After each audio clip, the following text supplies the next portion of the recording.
4 டவர்ஸாக கட்டுறோம். பக்கத்து இடம்லாம் வாங்கி பெருசாக சீக்கிரம் முடிஞ்சிடும். திருப்பி அங்கேயும் கான்ஃபரன்ஸ் வச்சிடலாம். பட்டு சம்பத் சித்தப்பா பற்றி சொல்லணும்னா அவர் எனக்கு நண்பர் இல்லை, எங்கள் அப்பாவுக்கு நண்பர். அவர் எதை எப்போ செய்யணுன்ட்டு சில நல்ல குணங்கள்லாம் அவர்கிட்ட நிறையா கற்றுக்கணும்.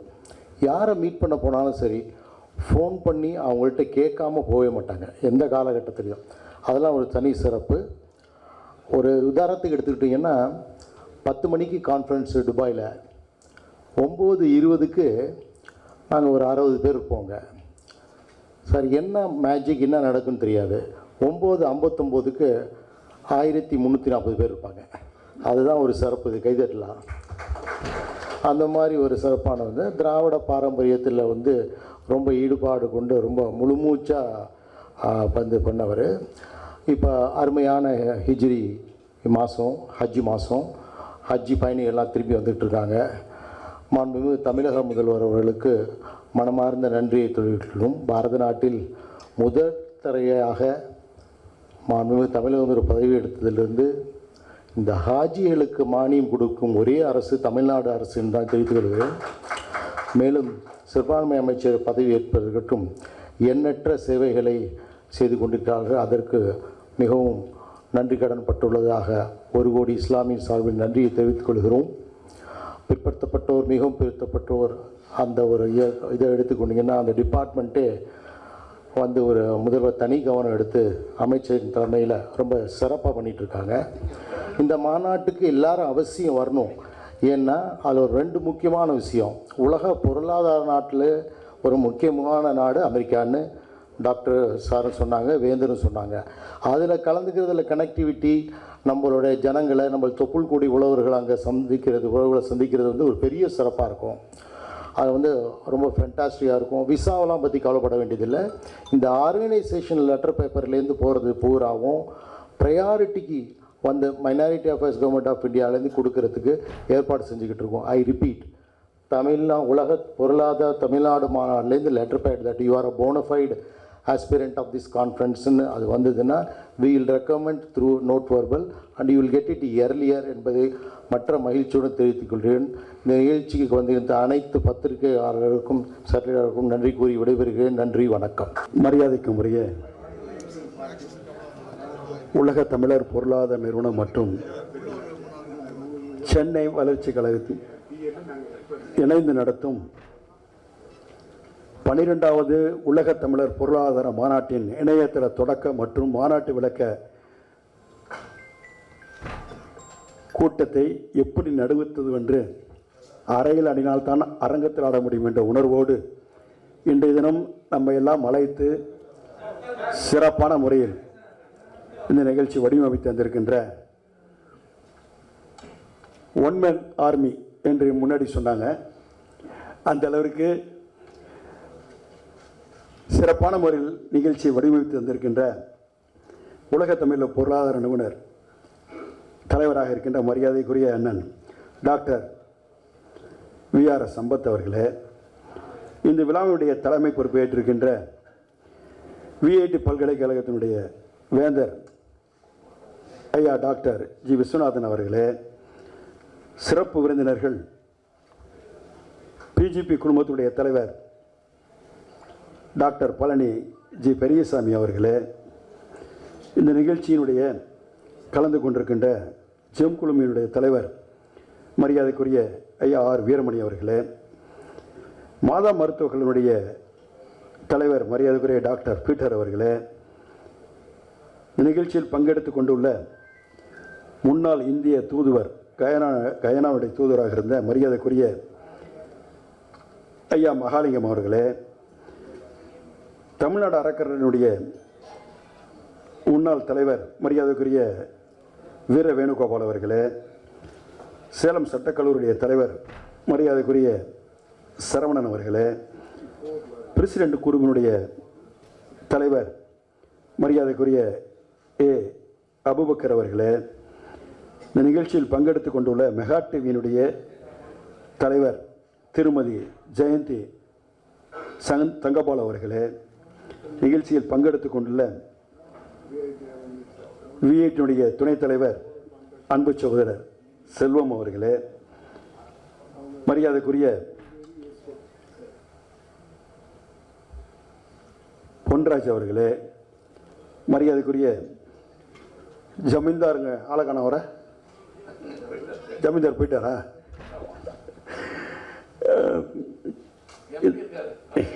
இந்த நிகழ்ச்சியில் பங்கெடுத்துக் கொண்டுள்ள நம்முடைய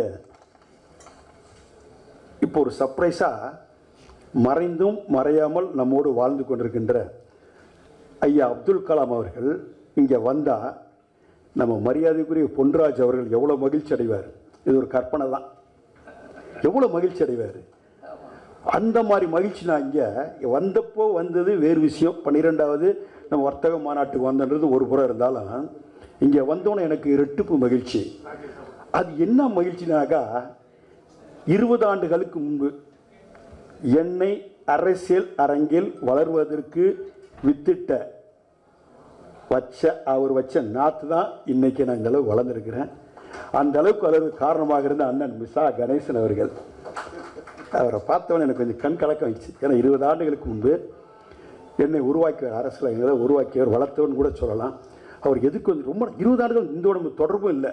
நான் இப்போ எதுக்கு முன்னாடி சொன்ன பொன்ராஜ் சார் எப்படி சந்தோஷப்படுவாரோ அந்த மாதிரியான மகிழ்ச்சியில் அவரை பார்த்தோன்னு நான் இரட்டிப்பு மகிழ்ச்சியில் ஆகிட்டேன். அந்த அளவுக்கு எங்களை அரசியல் அரங்கில் மிகப்பெரிய ஒரு நாங்கள் வளர்கிறதுக்கு அடித்தளமாக இருந்தவர் தான் அண்ணன் மிசா கணேசன் அவர்கள். சான் தார்தின்ற இயக்கத்திற்கும் அவருக்கு நாடாளுமன்ற உறுப்பினராக இருக்கும்போது ஆவடி ஒரு டிஃபென்ஸ் ஏரியா, ஹெச்ஓ, ஓசெப், சிவிடி, சிவிஆர்டி போன்ற தொழிற்சாலைகள், பாதுகாப்புத்துறைக்கு சொந்தமான தொழிற்சாலைகள் இருக்கின்றது. அந்த தொழிற்சாலைகளோட அனைத்து தொழிற்சாலைகளுக்கு ஒரு அங்கே தொழிற்சங்க தலைவராக இருந்து அந்த தொழிலாளர் தோழர்களுடைய பாதுகாப்பு இருக்கும். பல கோணத்தில் பல விதத்தில் அந்த தொழிற்சாலைகள்லாம் பார்த்தீங்கன்னா மத்திய அரசு வந்து அழகாக இதுக்கு கான்பூர் கொண்டு போகணும் முடிவெடுத்துட்டாங்க. அந்த காலகட்டத்தில் தமிழ்நாட்டில் தான் இருக்குன்னு சொல்லி அன்றைய தினம் இருந்த பல பிரதமரிடம், அங்கே இருக்க டிஃபென்ஸ் மினிஸ்டரிடம் வாதாடி போராடி இன்றைய தினம் ஆவடியில் இருக்கக்கூடிய மத்திய அரசுக்கு பாதுகாப்புத்துறைக்கு சொந்தமான அனைத்து தொழிற்சாலைகளும் இடம்பெறாமல் அங்கே இருக்குன்னா அதுக்கு முழு காரணம் அண்ணன் மிசா கணேசன் என்பதை யாரும் மறந்து விட முடியாது. ஏறக்குறைய எங்கள் 20-25,000 தொழிலாளர் தோழர் இருக்காங்க. அவங்கள சார்ந்தவங்க ஏற்குறைய பற்றி 75,000 பேர் இருக்காங்க. ஆக அவ்வளோ பெரிய மக்கள் வாழக்கூடிய அந்த ஆவடி மாநகரத்தினுடைய அட்மாஸ்பியரை காப்பாற்றிய மகத்தான மாபெரும் பெருமை அண்ணன் நம்முடைய மிசா கணேசன் அவர்கள் தேரும். கேட்ட 20 ஆண்டுகளும் தொடர்பு இளமை அவரை பார்த்தோன்னே எனக்கு பெரிய மகிழ்ச்சி ஆயிடுச்சு. அந்த அளவிற்கு இன்றைய தினம் இந்த 12வது உலக வர்த்தக மாநாட்டை எப்படி நடத்த வேண்டும் என்று இந்த கூட்டப்படுகின்ற கூட்டத்தினுடைய நிகழ்வுகளை அவர் பார்த்ததில் மகிழ்ச்சி. ஆக நம்மை பொறுத்த வரைக்கும் இங்கே பேசும்போது அண்ணன் சம்பத் அவர்கள் சிறப்பான முறையில் உலகத்தில் இருக்க தமிழர்கள்லாம் எந்த அளவுக்கு பொருளாதாரத்தில் அவர் வல்லுநராக வர வேண்டும் என்றதெல்லாம் எடுத்து சொன்னாங்க. உண்மையை சொல்லணும்னாக்கா நம்முடைய உலக அரங்கில் அமிர்தா சென் என்று சொல்லக்கூடிய ஒரு பொருளாதார வல்லுநர், அவர் பெங்காலி, நம்ம தமிழால் கூட கிடையாது, ஒரு பெங்காலி. அந்த பெங்காலியாக இருக்கக்கூடியவர் சாந்தி நிகேசன் இடத்துல பிறந்தவர். அவர் ஆக்ஸ்போர்ட் பல்கலைக்கழகத்திலையும் படிச்சிருக்காரு, ஹேல் பல்கலைக்கழகத்திலையும் படிச்சிருக்காரு, 2 பல்கலைக்கழகத்திலும் ப்ரொஃபஸராக இருந்திருக்காரு. உலகத்தில் இருக்கக்கூடிய மாணவர்களில் பிரில்லியன்ட் ஸ்டூடெண்ட், 3வது ஸ்டூடெண்ட்ற மாதிரி ஒரு குறிப்பு சொல்லுது. அப்படியேப்பட்டவர் பாரத ரத்னா விருது வாங்கியிருக்காரு. அவர் பார்த்தீங்கன்னா பலதரப்பட்ட விருதுகளை வாங்கி இருந்தாலும் அவர் என்னடானாக்கா அவர் சொல்கிறார், ஆய்வறிக்கை சொல்கிறாரு, பல நாட்டுடைய வளர்ச்சிக்கு நான் ஆய்வு செய்திருக்கிறேன். பொருளாதார வளர்ச்சி இந்த நாட்டினுடைய அட்மாஸ்பியரை கொடுத்தா அங்கே உற்பத்தி ஆகின்ற பொருள், அங்கே விளைகின்ற பொருள், இதெல்லாம் பற்றி மட்டும் கொடுத்தாக்கா அந்த நாட்டுடைய பொருளாதார வளர்ச்சி 5 வருஷத்தில் எப்படி இருக்கும், 10 வருஷத்தில் எப்படி இருக்கும், 15 வருஷத்தில் இருக்கும், 20 வருஷத்தில் எப்படி இருக்கும்போதை நான் அந்த நாட்டுக்கு டிபிஆர் போட்டு கொடுத்துருவேன். அப்படியேப்பட்ட நான் உலகத்தில் பல நாட்டுக்கு போட்டு கொடுத்து வளர்ந்து வருகின்ற காட்சியெல்லாம் கண்ணால் பார்க்குறேன். அப்படியேப்பட்ட சூழ்நிலையில் நான் இந்தியாவில் இருக்கின்ற மாநிலங்களில் ஒவ்வொரு மாநிலங்களையும் பார்த்தேன். காஷ்மீர்லேருந்து கன்னியாகுமரி வரைக்கும் பல மாநிலங்களுடைய பொருளாதார வளர்ச்சிகளை பார்த்தேன். அப்படி பார்க்கும் பொழுது அவர் சொல்கிற ஒரு குறிப்பு நம்ம தமிழால் கிடையாது. இங்கே பேசும்போது அண்ணன் சம்பத்து பேசுனா அவர் தமிழ்நாட்டுக்காரர்களால் தமிழ் உணர்வோடு பேசுகிறான்னு சொல்லலாம். ஆனால் அப்படி இல்லாமல் அவர் என்ன சொல்கிறார், அமித்ஷா சொல்கிற இந்த பொருளாதார வல்லுநர் அவர் சொல்கிறாரு, சொல்லும்போது தமிழ்நாடு என்ற ஒரு நாடு தனித்தமிழ்நாடாக இருந்திருக்குமேயானால் உலக அரங்கில் 18வது வல்லரசாக இருந்திருக்கும் பொருளாதாரத்தில் சொல்கிறார். அப்போ நம்ம கொஞ்சம் சிந்திச்சு பார்க்கணும். அப்போ எந்த அளவுக்கு கல்வியில், கேள்வியில், பொருளாதாரத்தில், மருத்துவத்தில் நம்ம எந்த அளவுக்கு முன்னேறி இருக்கோம் அப்படின்றத அவர் தெளிவாக சொல்கிறார். அப்படியேப்பட்ட நாடு நம்முடைய தமிழ்நாடு. இருந்தாலும் அவர் என்ன சொல்கிறாருன்னா, ஒன்றுபட்ட இந்தியாவில் நம்ம இருக்கின்றோம். ஆகவே நம்முடைய பொருளாதார வளர்ச்சி ஒரு காலத்தில் பல கோணத்தில் நமக்கு குறைந்திருந்தாலும் அதற்குரிய வரத்து நமக்கு சரியாக இல்லை இருந்தாலும் நம்ம கட்டக்கூடிய ஜிஎஸ்டிலேருந்து நம்ம கட்டக்கூடிய வரி பணத்திலிருந்து நமக்கு சேர வேண்டிய ஈவுத்தொகையெல்லாம் வராதாக இருந்தாலும் இங்கே பேசும்போது நம்ம அண்ணன் வேந்தர் அவர்கள் குறிப்பிட்டாங்க, அரசியல் இருக்கக்கூடியவர்களும் நம்முடைய பொருளாதார வளர்ச்சிக்கு முழு ஒத்துழைப்பு தரணுன்ற மாதிரி சொன்னாங்க. அதில் இருவேறு கருத்து கிடையாது. நம்முடைய தமிழகத்தினுடைய வளர்ச்சி பார்த்தீங்கன்னா எந்த ஆண்டும் இல்லாத அளவிற்கு இந்த ஆண்டு பார்த்தீங்கன்னா நமக்கு 6.69%, 9.69% நம்முடைய வளர்ச்சி வளர்ந்திருக்கின்றது. மாண்புமிகு தமிழக முதல்வர் எடுத்த பெரும் முயற்சி என்பதை யாரும் மறந்து வரக்கூடாது.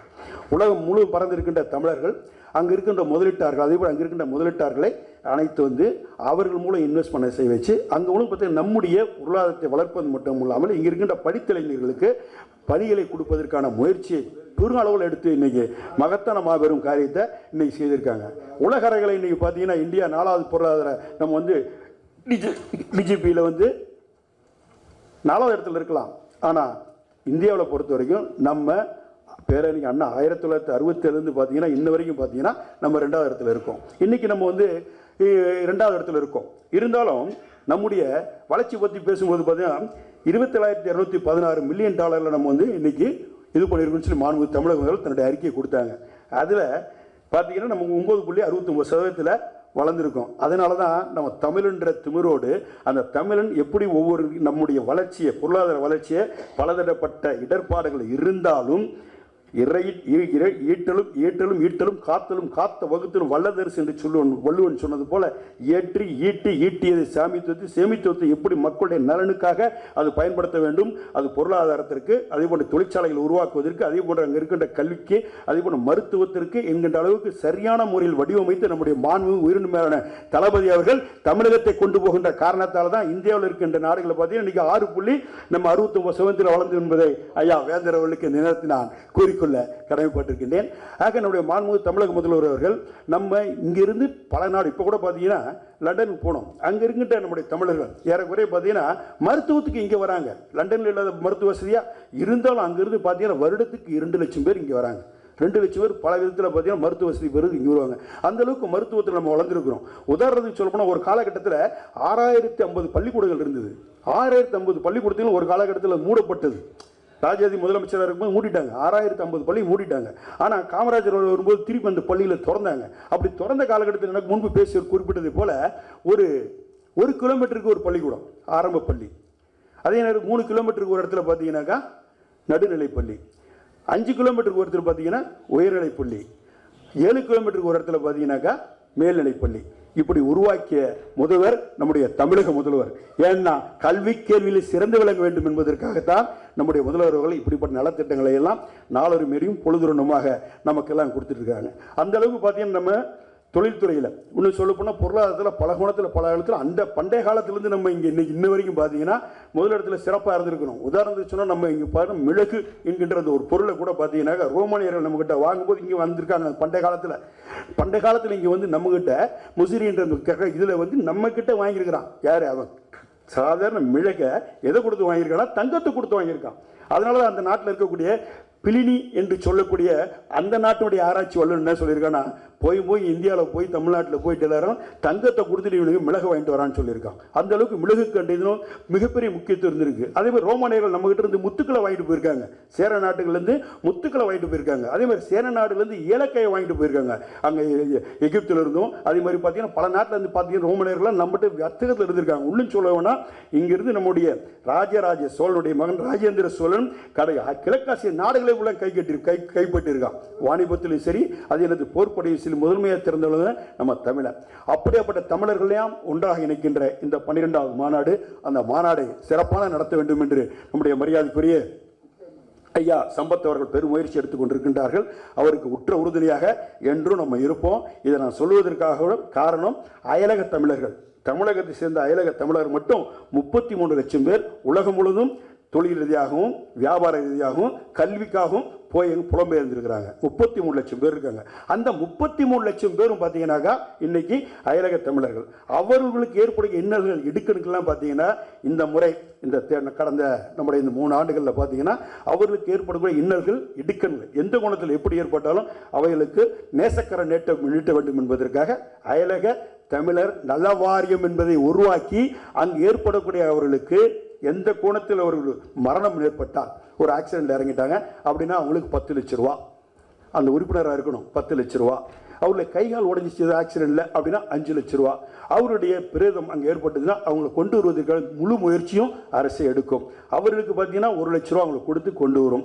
அவருடைய குடும்பத்தில் அங்கே இறந்துட்டாங்க, அவங்களுடைய இங்கே இருக்கக்கூடிய குடும்பத்துக்கு மாத பென்ஷன், ஆக அவர்களுக்கு மருத்துவ வசதி, ஆக இப்படிப்பட்ட அனைத்துலையுமே அங்கே இருக்கக்கூடிய சட்ட சிக்கல், அதுக்கெல்லாம் இங்கிருந்து நம்முடைய மாண்பு தமிழக முதல்வர் 110 அறிவித்து அந்த தமிழருடைய இருக்கக்கூடிய 33 லட்சம் தமிழருடைய பாதுகாப்புக்காக வேண்டி தமிழர் நல வாரியத்தை உருவாக்கி அதில் உறுப்பினராக சேரன்னு சொல்லியிருக்காங்க. அந்த அடிப்படையில் தான் ஒரு 10 நாளுக்கு முன்னாடி 2 சென்று அங்கே உறுப்பினர்கள் கேட்கக்கூடிய 300-400 பேரை நம்ம அங்கே சேர்த்தோம்.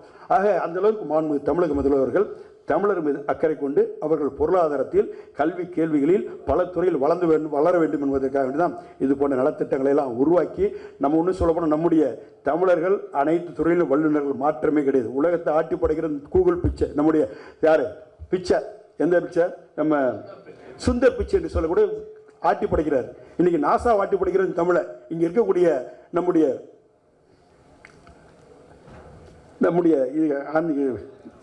அது என்ன ஆந்திராவில் இருக்க என்ன செய்யறது ஹரிக்கோட்டாவை நாசா ஹரிக்கோட்டாவை ஆட்டி படைக்கிறேன் நம்ம தமிழன். இன்னைக்கு 1லேருந்து 2 3 சந்திரநாயன் விட்டவங்க யாரு? நம்மால் வீரமுத்து வேர்லேருந்து வனிதால இருந்து நம்ம அண்ணன் மயில்சாமி அண்ணாதுரையிலேருந்து அமிச்சவங்க தான். அதே மாதிரி இன்னும் சொல்ல வேண்டும்னா பொக்ரான் வெடிகுண்டை வெடிச்சு காமிச்சவர் யாரும் நம்ம தமிழன், யார் அப்துல் கலாம் என்று சொல்லக்கூடிய ஒரு பச்சை தமிழன். ஆக அந்த அளவுக்கு நம்ம தமிழர்கள்ட்ட அனைத்து விதமான சந்திக்கின்ற ஒட்டுமொத்தமான எல்லாமே இருக்குது, சக்திகள் இருக்குது. இருந்தாலும் நம்மக்கிட்ட வந்து பார்த்தீங்கன்னா இம்பீரியாரிட்டி காம்ப்ளெக்ஸ் சுப்ரியாரிட்டி காம்ப்ளெக்ஸ் இல்லைன்றான். யார்? யுனெஸ்கோ சொல்கிறான், நான் சொல்லலை, யுனெஸ்கோ சொல்கிறான். தமிழ்கிட்ட எல்லா தகுதியும் தரமும் இருக்குது, ஆனால் உங்களுக்கு வந்து சுப்ரியாரிட்டி காம்ப்ளெக்ஸ் இல்லை, இம்பீரியாரிட்டி காம்ப்ளெக்ஸ் தாண்டா இருக்குன்னா. அதுக்கு ஒரே ஒரு உதாரணத்தை சொல்கிறான். அவன் சொல்லும்போது என்ன சொல்கிறேன்னா, உலக அரங்கில் இன்னைக்கு தாஜ்மஹாலை வந்து இது அதிசயங்கள்ன்றான், அங்கே இருக்கிற பிரமிட உலக அதிசயங்கள்ன்றான், அங்கே இருக்கக்கூடிய பாபிலோனில் தொங்கும் தோட்டத்தை உலக அதிசயங்கள் சீன பெருஞ்சோரை சொல்கிறான்.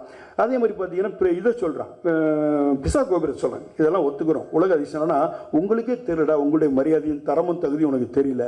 இருக்க தஞ்சை பெரிய கோயில் பார்த்தீங்கன்னா 1 அடி ஆழம் தோண்டி அது கட்டப்பட்டு 247 அடியில் கட்டியிருக்கான். கிரேனைட் கல்லை தஞ்சாவூரில் எங்கேயுமே கிடையாது. தஞ்சாவூரை சுற்றி இருக்கிற பார்த்தீங்கன்னாக்கா 50-60 கிலோமீட்டருக்கு அந்த பக்கம் தானே இருக்குது கிரேனைட் கல். அங்கெல்லாம் எப்படா கொண்டாந்தாவன் கேட்குறான். கேட்டது மட்டும் இல்லை, கெட்டினது 247 அடி. அந்த 247 அடியில் 80 டன் கல் எப்படா போச்சுன்னு கேட்குறான். 80 டன் கல் உனக்கு தஞ்சை பெரிய கோயில் மேலே எப்படி கொண்டு வச்சான்? இன்னைக்கு இருக்கிற டெக்னாலஜியே கிடையாது. அப்படி டெக்னாலஜி இடத்துல எப்படி கொண்டு அங்கே வச்சான்? மேலே கிட்டத்தட்ட 25 ஆண்டுகள் கட்டியிருக்கிறான். 5000 யானை வச்சு கட்டியிருக்கான் நம்ம ராஜராஜ சோழன். அந்த அளவுக்கு. அது மட்டும் இல்லாமல் அந்த தமிழை பின்னி பிணைஞ்சு கட்டியிருக்கான் பாருங்க. இன்னைக்கு இருக்கக்கூடிய லிங்கம் 12 அடி. அந்த லிங்கம் 12 அடி. அதனுடைய பேஸ் இருக்கு பாருங்க, அது 18 அடி. அதுக்கும் நந்திக்கு இடைப்பட்ட தூரம் 216 அடி. நல்லா கவனிங்க, 12 அடி லிங்கம், பேஸ் வந்து 18 அடி. அந்த லிங்கத்துக்கும் பேஸுக்கும் நந்திக்கும் உள்ள இடம் வந்து 216 அடி. 12 அடி உயிரெழுத்து, 18 அடி மெய் எழுத்து, 216 அடி உயிர் மெய் எழுத்து. எங்க கொண்டு வந்தான் பாத்துங்க ராஜராஜ சோழன். இது மூணுத்தையும் சேர்த்து என்ன பண்ணா 247 அடி. எங்க கலசம் வந்து 247 அடி. இந்த மூணுத்தையும் பின்னி பிரிஞ்சு கொண்டு போனவன் தான் நம்ம ராஜராஜ சோழன். இதை கட்டினவன் யாரு? குஞ்சித மலர்னு சொல்லக்கூடாது. அந்த குஞ்சித மலருக்கு என்ன பண்ணாரு அப்படின்னாக்கா, நம்ம ராஜராஜ சோழன் நல்லா கவனிக்கணும். இதை வடநாட்டில் இருக்கக்கூடிய ஷாஜ்மஹாலை கட்டவனை கூட்டு வந்து என்ன பண்ண, கையை வெட்டி விட்டான். யாரு? ஷாஜகான் பண்ண கையை வெட்டி விட்டான். ஏன்னா இன்னொரு தாஜ்மஹால் கட்டக்கூடாது. ஆனால் நம்ம ராஜராஜ சோழன் என்ன பண்ண, அவன் தமிழன், அவன் என்ன பண்ண கெட்டின குஞ்சித மலரை கூப்பிட்டு அன்னைக்கு இனாகரேஷனை கூப்பிட்டு அவருக்கு என்ன பண்ணா, இவனுக்கு வழங்கிய ராஜராஜன் என்ற பட்டத்தை கற்றோர் கொடுக்கப்பட்டது ராஜராஜனுக்கு, சோழனுக்கு ராஜராஜன் என்ற பட்டம். அந்த பட்டத்தை இவன் என்ன பண்றானா, இன்று முதல் எனக்கு கொடுத்த இந்த ராஜராஜ பட்டத்தை இதை விண்ணுயிரை கட்டிய இந்த குஞ்சித மலர் இன்று முதல் குஞ்சித மலர் ராஜராஜ குஞ்சித மலர் வழங்கலாம் சொல்லி அந்த பட்டத்தை அவர் கொடுத்த அழகு பார்த்தவன் தான் நம்ம தமிழர். ஆக அப்படிப்பட்ட தமிழர்கள் உலகம் முழுவதும் பறந்திருக்கிறோம், தெரிஞ்சிருக்கிறோம். ஆனால் நமக்குள்ள ஒரு சில நமக்குள்ள தாழ்வு மனப்பான்மை இருக்கின்ற காரணத்தால் நம்முடைய பெருமையை நம்ம சொல்றதுக்கு முன் வரதில்லை. ஆகவே நம்முடைய உலகம் முழுவதும் பறந்திருக்கின்ற நம்ம தமிழர்களுக்கெல்லாம் நம்முடைய தமிழுடைய பெருமையை இங்கிருந்து நம்முடைய ராஜராஜ சோழன், ராஜேந்திர சோழன் தெற்காசியா முழுதும் கைப்பற்றினான். சைனாவில் ஒரு பகுதியிலேருந்து பர்மாவிலேருந்து இங்கே இருக்கக்கூடிய ஒருங்கிணைந்த சிங்கப்பூர், மலேசியா இருந்து அந்த பக்கம் தைவான்லேருந்து, ஹாங்காங்லேருந்து, பேங்காக்லேருந்து, கென்யா, ஒட்டுமொத்த கிழக்காசியனை கைப்பற்றிய மகத்தான மாவீரன் யாரானா ராஜேந்திர சோழன். ஆக அப்படியாப்பட்டவர்களாம் இந்த இதில் நம்ம இருந்திருக்காங்க. அதே மாதிரி வேலுநாச்சியாருடைய பெருமை, ஜான்சிராணி பெருமை பேசுகிறேன், வேலுநாச்சியார் பெருமை பேசுறது இல்லை.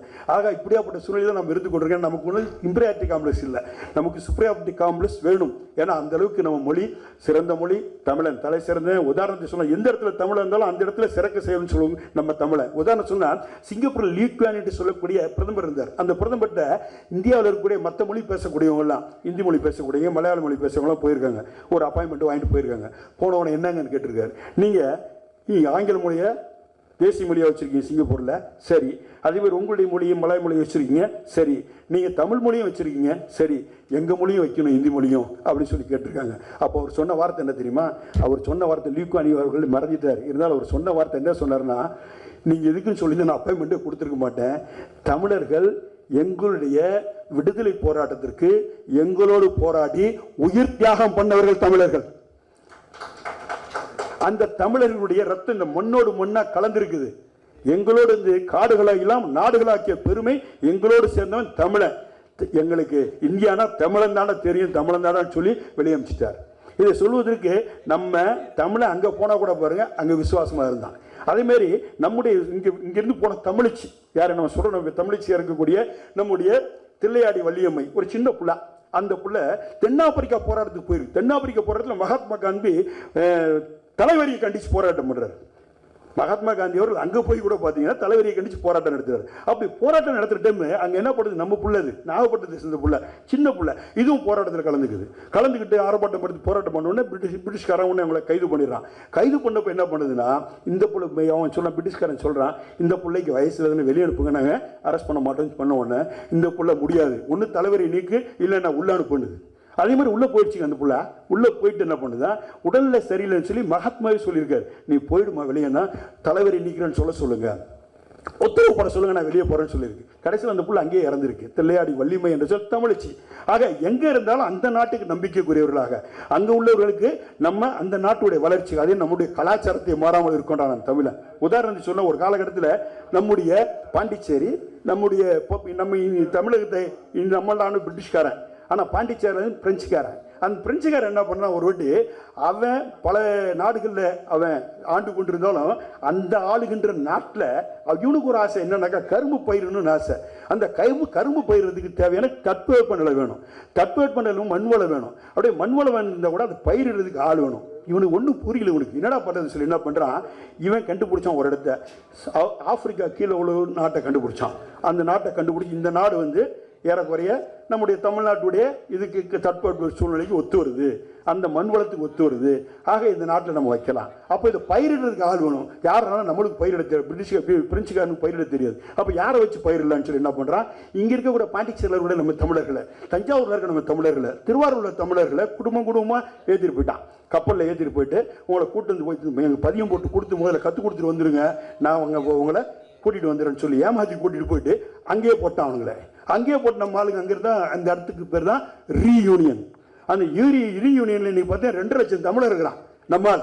அந்த தமிழை இன்னைக்கு பார்த்தீங்கன்னா அங்கேயே இருந்த காரணத்தால் பயிரிட்டு வளர்ந்து ஆளாக்கி இன்னைக்கு பல துறையில் பல வல்லுநராக இருக்கான்.